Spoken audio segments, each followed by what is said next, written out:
7, aka Diz, and this is The Force Always. Okay, so welcome to The Force Always. This is an extra. It's at the start.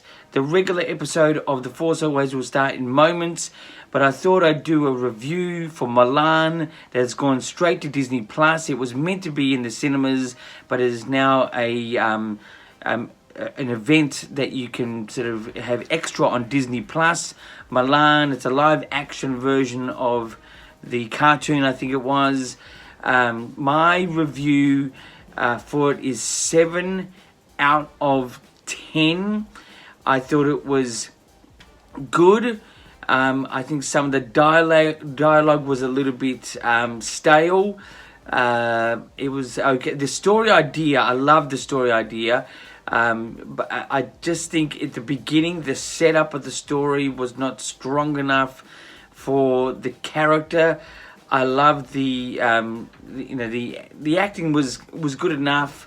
It was a little bit green screen for my liking. But it was definitely worth checking out at home. I feel very sorry for the cast and the production team going straight to Disney Plus. Not that there's anything wrong with Disney Plus, but for a theatrical release, this is what's happened in the world because of the COVID sort of thing.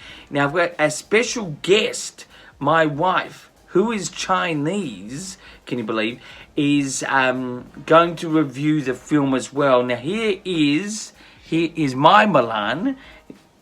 Come through. This is Shamin. Now she has got the Jedi robe on as well. Hi, everyone. Now she's going to give you her review of Mulan. Yeah, this story is really famous in China, and when I was young, maybe senior school, this story is in the book. And I think this film is really good. Is respect the history background, like the color of the Mulan's face, the clothes. It's really nice, and the main meaning is good. Brave, loyalty, and the true is good. So I think for me is 8 of 10. Good. 8 out of 10 from Shamin. Yeah. She's seen this before in China, and now she's seen it here in Melbourne, Australia. She's given it 8 out of 10. I've given it 7 out of 10. I do think it's a good story. It is worth it. It's just my points that I've been a little bit overcritical. But, check it out on Disney Plus. Now, that's what Shamin and for me for now. I'll be back in one moment with The Force Always. Okay, I'm Mulan. Okay, so welcome to the Star Wars news. Let's get on with it. Later on in the show, I'll be giving you a June trailer review from a Star Wars fan. That's myself.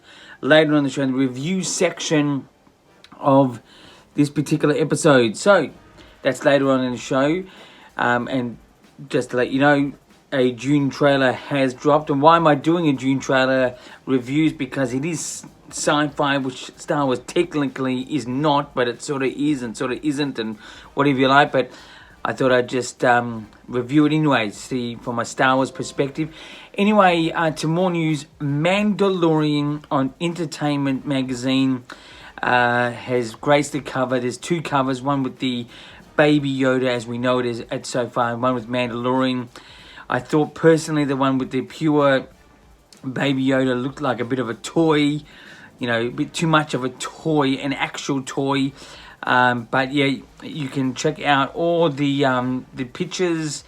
I wouldn't say it's wow factor type stuff, but it sort of gets you excited for The Mandalorian. And as I said last week on the show, I think there's about another week when we will get an actual teaser or trailer for The Mandalorian. So watch out for that. That's my prediction, my thought, my opinion.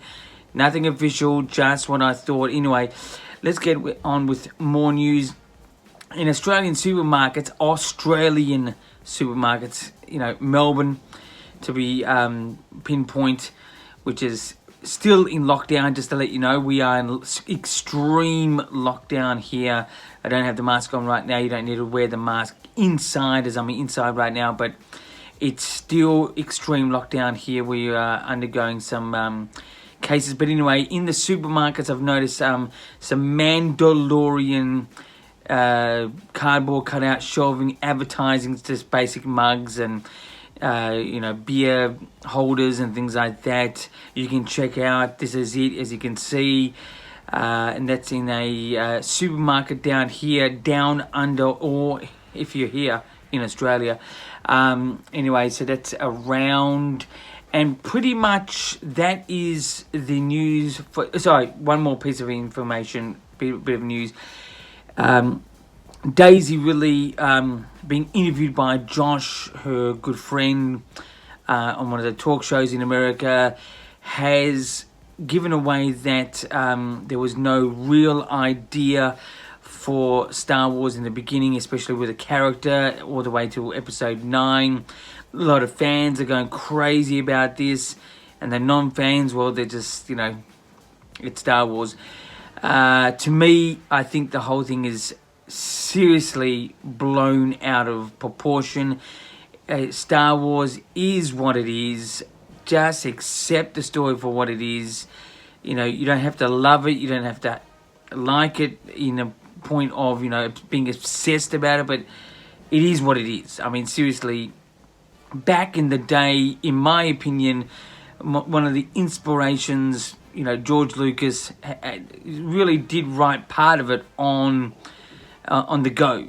Yes, he had more of a plan at the beginning, but having a plan more at the beginning or during or after, whatever it is, it really doesn't matter. If the story comes off, it's fine. And I think the actual stories, to be honest, are not as bad as people making it out. But that's my opinion.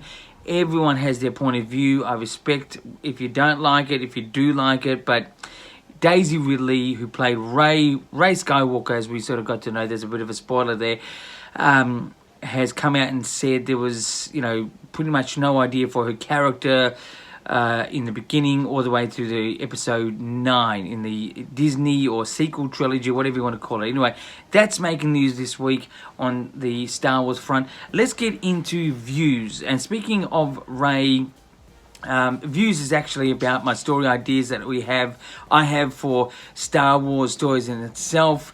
And we got a sort of a glimpse of an evil type Rey, a dark lord, if you were to say, in the form of Rey. And I think if there was anything that I'd like to see happen in story-wise, it would be a female-driven evil character. Not to sort of play, like a game of it must be female, it must be white, it must be black, it must be big, it must be skinny, it must be Asian, it must be whatever it is. But I would actually like, personally, to see the evil Rey character or a similar character come to light, or come to the dark in a funny way. But I think that's if that's going to be a part of the next series of movies, which are going to be a couple of years away still, that would be a great idea. I'd love to see, in fact, I would love to see the evil Rey sort of come a bit more to light, to the dark, from episode 9. I think even how people have perceived these movies, I still think there's elements, components of all the stories, even the prequels, even the originals, even the sequels, you could just take from and put in glimpses of the new Star Wars movies. I think it's relevant. I think it should not be dismissed. But I definitely think an evil Rey of some sort, or an evil female character, would be great. Definitely I'd go gothic. I'd like to see Star Wars get real sort of gothic, sort of really deep in its dark portrayal, rather than a bit robotic or alien-like. I'd like to see a bit of sort of gothic. I think it would give the dark side sort of more relevance to it. I think it was great. In the Clone Wars, we had those witches. I thought they were great. I think that was a very good character, female-wise, or even male-wise, or whatever-wise. I think that would be a great inclusion to the Star Wars stories. That's my views, my story idea for this time around. Very small again, but just a little snippet of what I'd like to see in a Star Wars saga, movie, whatever it is.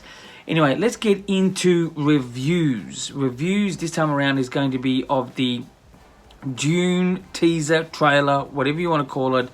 June is set to be released in December at this point.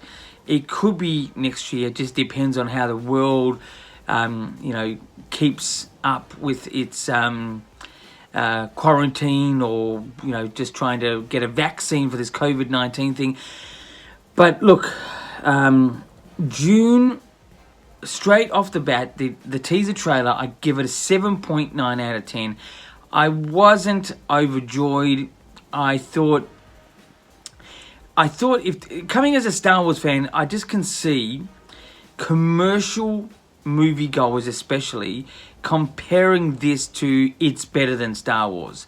Especially with this sort of sandy sort of look, which is sort of like Tatooine, which is sort of like the originals and probably the other movies as well in Star Wars. But that really is a take from the originals. I think, well, they haven't taken it, but I just think it's people going to see sort of that.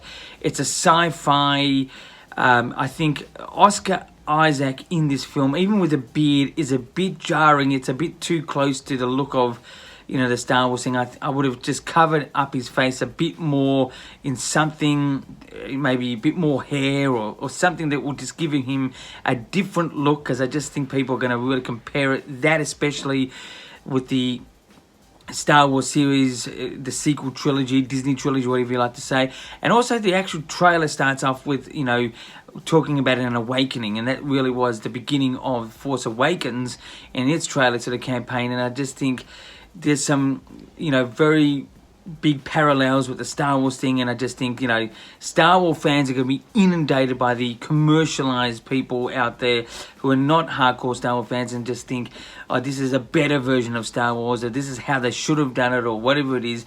But the other part is that the actual trailer, it was not overly exciting.